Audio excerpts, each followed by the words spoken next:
Hello, my brothers and sisters. Welcome to Light It Up Ministry.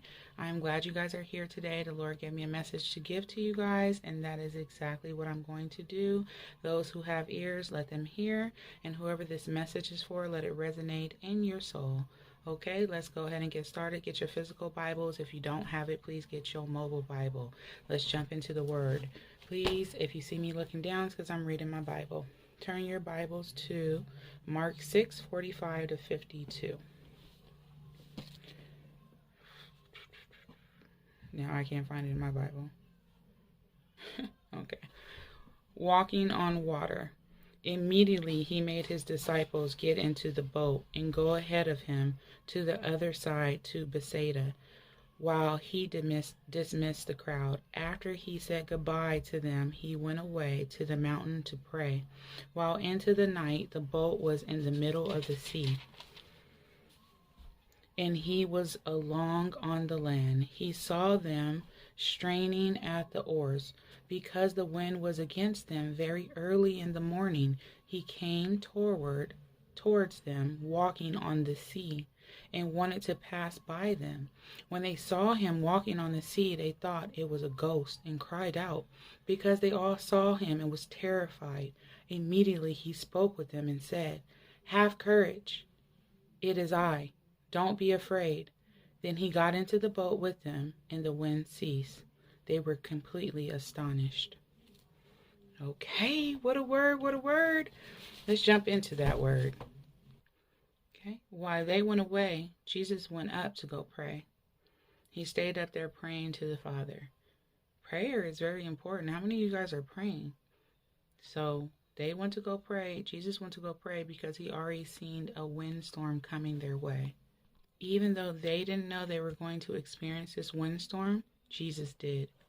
He seen it before them, and he was already interceding for them. He saw them straining at the oars, right? He's seen that. That's because he already knew what was to come. He already seen that windstorm coming their way. Even though God may seem absent in our circumstances, rest assured, beloved, that he sees you. He sees everything about to come into your life, entering your life, and what's about to just now happen and hit your life. He is not ignorant, nor is he blind. If anything, he sees and knows all. And he says right there in that passage that he already seen, he went to the hilltop to go pray and intercede for them. When you don't hear God and he's silent, that he went away to go do what you cannot see. So the storm, the difficult moments, anything that you're sustaining right now, the obstacle, he is praying for you. He is working with you. He is on your side, beloved. He is interceding for you. You don't need to see it. So when you're praying to him, he does know already what's happening. He knew it was coming before you knew it was coming. You can't teach the Father anything. The Father's here to teach us. So don't ever think that he's absent while you're dealing with what you're dealing with. He is right there. Before you got cancer, he already knew you were going to be hit with it. Before you got that letter of denial, he already knew. Before you were about to get fired, he seen it coming. Before that loved one died, he knew he was going to take them. When that accident happened, he knew that you were going to lose a limb. When you were in the military, he knew certain things were going to happen. I don't know who I'm talking to, but I'm going to talk. So if it's you, please, beloved, he wants me to tell you that he knows.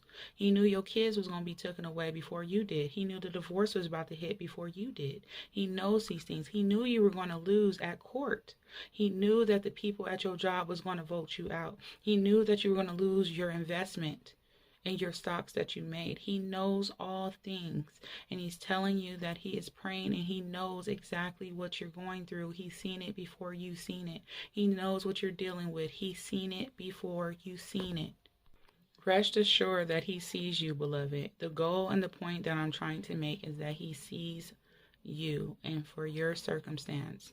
Not your neighbor, not your cousin, not your mama. He sees you as well. It's not just one God. We all his children. So he can juggle this and he can juggle that and he can see you. He ain't losing track, nor is he distracted. He's praying for you. He's interceding for you. He went up there early morning to start praying for you. To start, beloved, praying on your behalf. Not an hour, but the Lord went out there to talk to the Father on behalf of you and what you're going through and what your circumstances is. The disciples was terrified. They were scared until they seen that it was Jesus Christ's presence, and it calmed them. How many of you are facing and dealing with what you're dealing with alone? He's saying you don't have to. He wants to deal with it with you. His presence is near you. Go ahead and get calm and relax and woosah and trust his process. Do everything you're supposed to do, but you're not alone. You don't need to be afraid. That's Jesus coming at you. That's Jesus walking towards you. That's Jesus telling you that, look, Cindy, you're not alone. Tracy, you're not alone. Brenda, you're not alone. Rosa, you're not alone. Mark, you're not alone. Anthony, you're not alone. Damon, you're not alone. And I can go on and on and on. How many of his children think that they're walking along in this circumstance, and he's saying you're not, that I've seen it before you've seen it. I know what you're praying. I see your tears. I hear you calling out to me, and I want you to know that I'm right there, and I'm praying with you, and I'm working on it. I'm working on it. Don't ever think I just left you out there alone. Beloved, I'm right there with you. I have your hand. You are with me. You are in my bosom. See, when the disciples thought that it was a ghost and they didn't realize that it was his presence, they couldn't believe that that was Jesus Christ walking on water. What did he just do? He just fed the 5,000, and yet they still had doubt in their heart that this was the Son of Jesus Christ, that this was the Son of the Most High God, that Jesus Christ was the true Messiah. So when they was looking at him, that it had to be a ghost. There was no way he was walking on water. How many of you are down? Even though he saved me from this and he did this, there's no way he about to come down here for me and do this for me and walk towards me. That can't be God. Beloved, he's saying it is. It is him. I know he saved her. I know he saved him. I know he did miraculous things. I know he dropped finances on their plate. I know he bought them a house. But this can't be God doing this for me. This got to be an imposter. This can't be my blessing. It is. That same God is walking towards you and wants you to know that his presence is very real in your life, and that this is all 100% him. The disciples was very shocked by the event to see him doing this. Probably it says that they didn't really understand about the loaves and about what just had happened when he fed the 5,000. What he just did when he fed them 5,000 should have affected what they seen this day. And what I mean by that is you just seen Jesus Christ out of 5 loaves and 2 fish feed over 5,000 people miraculously by himself. Of course, praying to the Lord Father, but you get what I'm saying. And you guys went out there and served every person until they were satisfied and still had leftovers. Now he's walking on water and you can't believe it. What you just had saw, you should have been able to believe. What does God have to do to let you know that this is him, that he truly is here for you, to save you? He wants you. He loves you, beloved. See, the disciples was confused.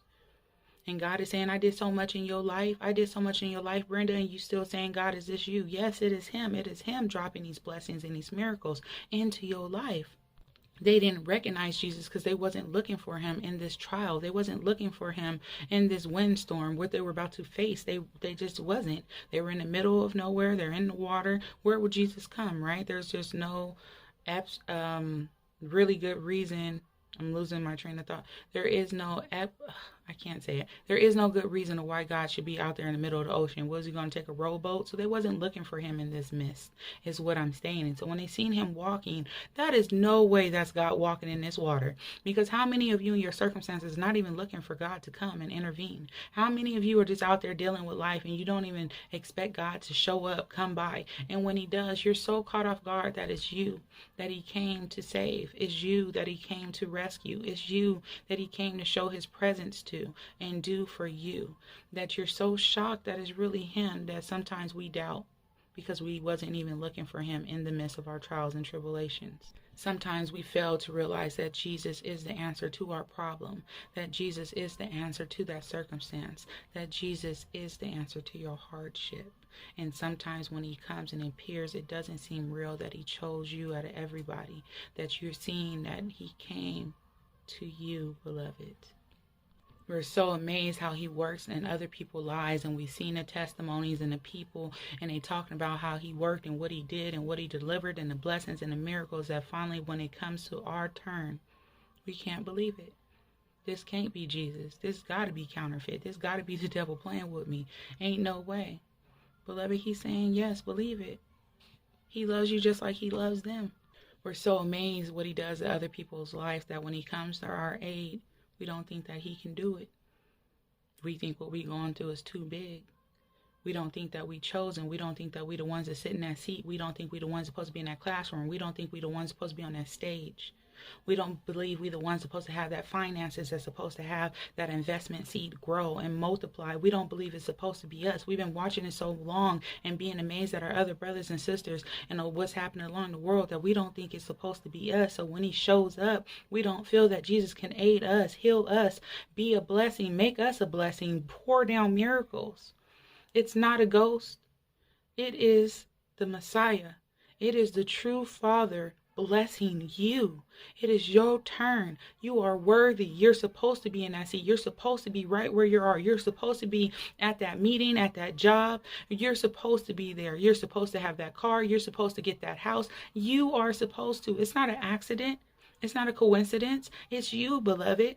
He's coming to your aid, and believe it that he is coming to take you out of your circumstance. It's not just your neighbor. It's just not other brothers and sisters. He see you at all, but now it's time to be all at all for what's about to happen to you. Don't be afraid of what's about to happen. Don't be afraid for him to interject in your life. Don't be afraid to have his presence. Let him tear down and build up whatever he wants to do. But he's coming to your aid. He's coming in your need of trouble. He's coming. You are chosen. He has chosen you. You think he ain't been seeing you. You think he don't know what you're going through. And he's saying, I do, I have, and I will. So please, beloved, I don't know who that message is for, but you do not need to be afraid. It is not a ghost. It is not counterfeit. It is not the devil. It is the Lord, true Messiah, coming to you to aid you in your time of need, that you are just as special as the other children, and he does not want you to forget it, that you're supposed to be where you're at. You deserve to be where you're at. There is no accidents, okay? There was no, oh, this was the wrong name. Stand up, look proud, don't be afraid, and accept every challenge coming your way, because Lord is right there with you and saying, look, don't be afraid. I am here and I am going to aid you, and you are going to be okay. If you have cancer, you're in remission, okay? If you're sick, he's going to take it from you. And if you are sick and he doesn't take it from you, he's going to give you enough time to do what you need to do. We all going to die, beloved. We don't have a time frame. But at the end of the day, it ain't going to be miracles in every cancer patient. But what he does in their life is a miracle. Maybe that person was supposed to die in 2 weeks and he extended it for 2 years. Maybe that person was supposed to be gone last year, but they extended it 5 more years with the choice, with the gift of life that God has given us, with this borrowed breath that God has given us. It is a gift to each and every one of us, and only us will know that. So don't look at everybody else. He said, be at awe that he's about to come to you, that your mouth is about to drop, that he's going to help you in trouble. If it's demons that need to be cast out, it's time for them to be cast out. He's about to deliver you. He's about to take you places that you did not even know or wanted to go, didn't even know you wanted to go, but he's about to take you there. He's about to go ahead and give you finances that you need to do to take care of all your bills and your debt. He's about to open up ways for you that only he can do. Do not put God in a box. He can do it. That same spirit that he had when he fed the Israelites for 40 years, when he fed the 5,000 plus, at the end of the day, you have that same spirit. Why? Because you have that same access to the power of the Jesus Christ and what he did for that kingdom. Do not believe. Do not be afraid. Unharden your heart and receive of what is being said to you. I don't know who that message is for, but I love you guys, and I hope that resonates. Please go out there and meditate on that word day and night, and let God add whatever he needs to add to that. And again, beloved, the message is right there. He's seen it before it happened. Stay in prayer with the Lord at all times. But just know that whatever circumstances that you're going through, that God's seen it before you did.